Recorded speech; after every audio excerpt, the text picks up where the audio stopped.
either. We're live, ladies and gentlemen. That is just the first minute from an impromptu 10-minute video special report that I shot last night that aired on InfoWars Nightly News titled Something Big is About to Happen. Or you could have titled it Something Big is Happening. Ron Paul has talked about the big event coming, the financial meltdown. We're undoubtedly already seeing it in different parts of the world. 35 million people a year, the UN says, starve to death. And those numbers are only going up. We have been pretty much insulated from that here.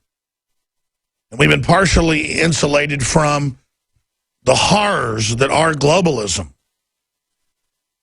But more and more, that is changing. And I could clear the decks today. In fact, last night, when I was really just in my gut upset about the entire climate and trying to put my finger directly on it,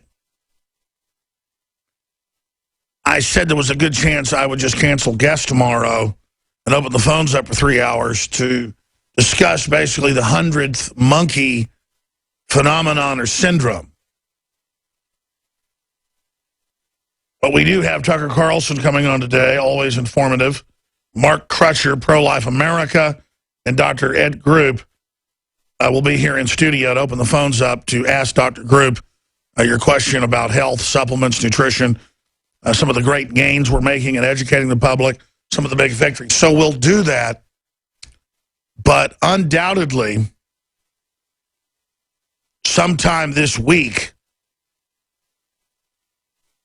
we will spend pretty much the entire broadcast just opening the phones up to ask, are you feeling the feeling of anxiety and disquiet and concern like something bad is about to happen? Because I've been privately feeling this really intensely for about 3 weeks, and my gut has never been wrong. But I can't even guess or imagine what it is. And separately, other people have been telling me about this, people that aren't even listeners of the show or viewers. And I've been talking to crew. They have family members that aren't listeners that are just bringing up the same thing. So when I put this video out last night, if you go to Infowars.com or if you go to YouTube, the vast majority of people are really resonating with it and saying that they're basically saying the same thing. So we need to take the concern of our subconscious mind and bring it to the conscious level and ask, why is everybody so much on edge? A lot of different reasons for that. I'll talk some about it here today, but when we come back, there's just so much news that we're going to have to get to. Just wait till you hear the latest Obama news. We're going to cover right out of the gates on the other side of this break. Caller.com and Fox News will be joining us to cover the waterfront at the start of the next hour. Then we have one of the leading pro-life organizations in the country joining us to talk about the real genocide in this country against black people. 51% since Roe v. Wade never making it out of their mother's womb. We're going to have a demonstration in Austin, Texas on Thursday, led by Jakari Jackson when he gets back from Cleveland, and coverage there with Joe Biggs, pointing out and handing out flyers with the history of the KKK, basically helping Margaret Sanger fund with the Rockefellers the founding of Planned Parenthood. So we're going to be talking about that today. We have our reporters, Jakari Jackson and Joe Biggs, joining us with a quick update on demonstrators that have been blocking roads and more in Cleveland ahead of verdicts against a police officer up there, police officers in the shooting of 2 unarmed black men in 2012. As all that comes to head as we move quickly into the summer of rage. Before I go any further, let me just give you some of the headlines here. There's some good news, there's some bad news. Supreme Court strikes down Maryland income tax law, saying it's unconstitutional. That is a big, big deal. Saying that if you have state taxes and federal taxes that double tax, They're unconstitutional. Simply amazing. That's from Courthouse News Service. Another really positive piece of news. Federal judge says D.C. carry law is unconstitutional. D.C. Heller ruled this 6 years ago, but they came out with new gun laws that were also unconstitutional, so that's been stricken down. We're going to break that down. Also, Texas legislatures reduce penalty for guns at airports. CHO holders who are stopped by security will be allowed to put their guns in their vehicles or check it in their luggage. Yeah, they're concealed carry holders. They don't have a criminal record. They make us safer. If they were going to bring a gun in illegally, they would just do it. So leave them alone. Let the pilots have guns. You trust them to fly the plane, let them have guns. The answer is more guns, less crime. Just super news. So that's just some of the positive news. Here's some of the bad news, and believe me, there's plenty of it, but also plenty of good news. My point is, there's not just evil in the world, there's good in the world, there's common sense in the world. That's why the system sells mental illness and insanity and unstableness and twisted art, is to fundamentally confuse people.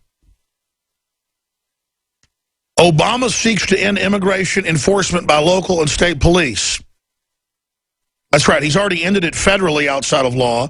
Now he's moving with his Black Lives Matter movement and the Justice Department stirring up destabilization to bait and switch and try to attach federal funds and withhold them if police basically arrest illegals for any reason.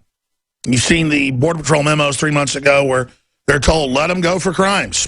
Let them go with guns, let them go with drugs, let them go if they're drunk. Just let the illegals go.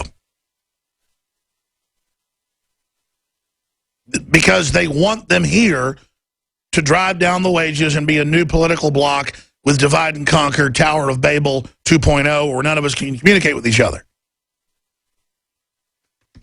But regardless, it's discrimination against citizens. I don't care what color you are. There's another special report out of ABC News, Agents Under Attack, and it just goes into how hellish their job is. So we'll be going over all of that. And again, these are just the top stories in each little stack. I've got more than 15 stacks today.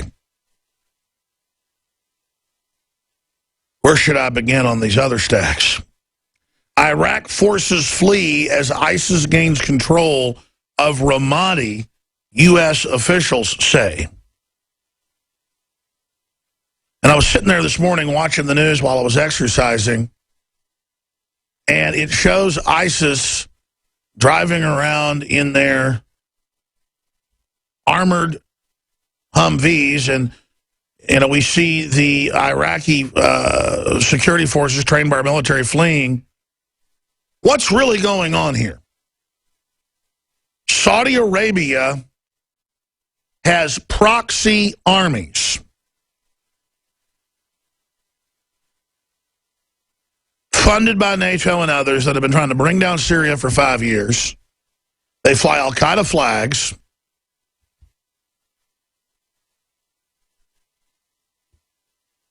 They're engaging in all these crimes, and all they are is a proxy army being given a large portion of Iraq by the West, and then our media acts like they're an enemy and acts like our military can't do anything. And then when ISIS ends up attacking the U.S., because it's a real terror group, they've just been funded and protected by the West, they will take our basic liberties and our freedoms. In fact, I rarely agree with Piers Morgan, but the washed-up talk show host, because he came here to lecture Americans on getting rid of the Bill of Rights with his snooty fake accent. It's a fake uptown, Richie Rich British accent. In his country, it's fake. The Brits have explained to me. He's saying that there will be ISIS attacks in this country. Piers Morgan calls for war, claims with zero evidence terror group will launch big attacks inside America. That's a Kurt Nimmo article. I don't require my reporters to agree with me on everything. I don't really agree with Kurt that there's zero evidence. We've already had an ISIS attack. We know they're coming across the border. We know they're recruiting in the West. It's different than the previous al-Qaeda groups that were totally synthetic and led by Western intelligence agencies completely. Then they would have wind-up toy, useful idiots below them carry out some attacks. That was a paper tiger. ISIS has been given major funding by Qatar, Saudi Arabia, Turkey, some Israeli money, other funding out of Europe, out of England. They've been allowed to recruit. It is a real terror threat.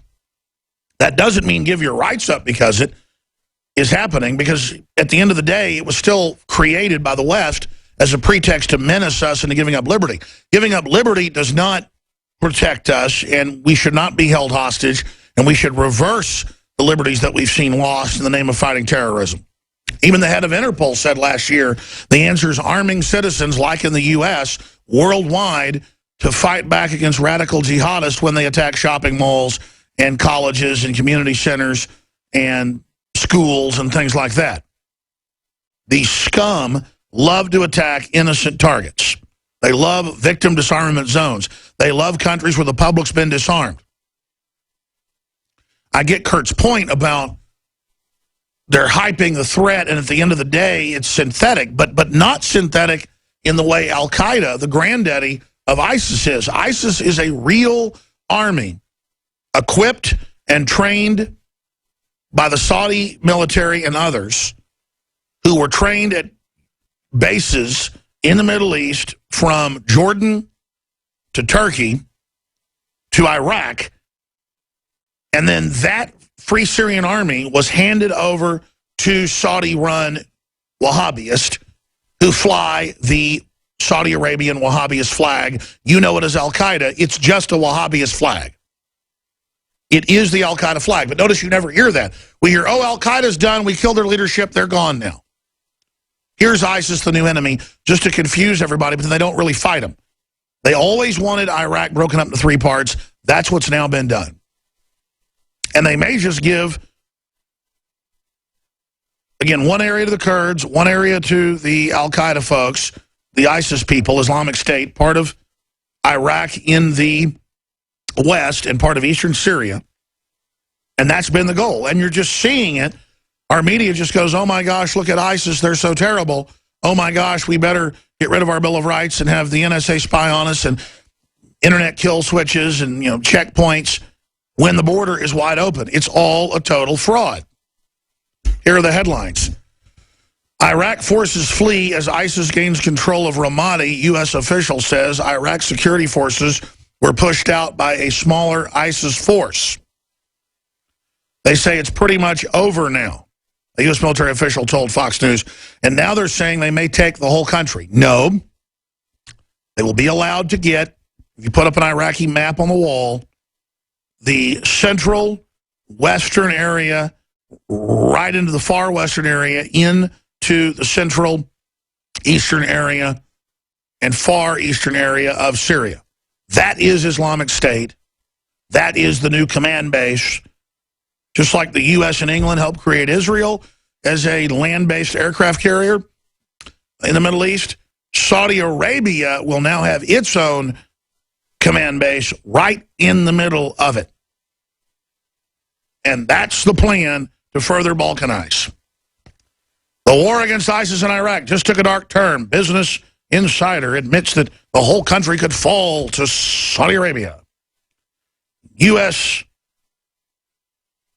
meanwhile, says, oh, we just can't beat them. Oh, the Iraqis are turning and fleeing. And that's because everything our government has done was to break down Iraq and make it be a failed state, just like Libya, now turned over to the very same jihadis. So Saudi Arabia is just being given the keys to the Middle East.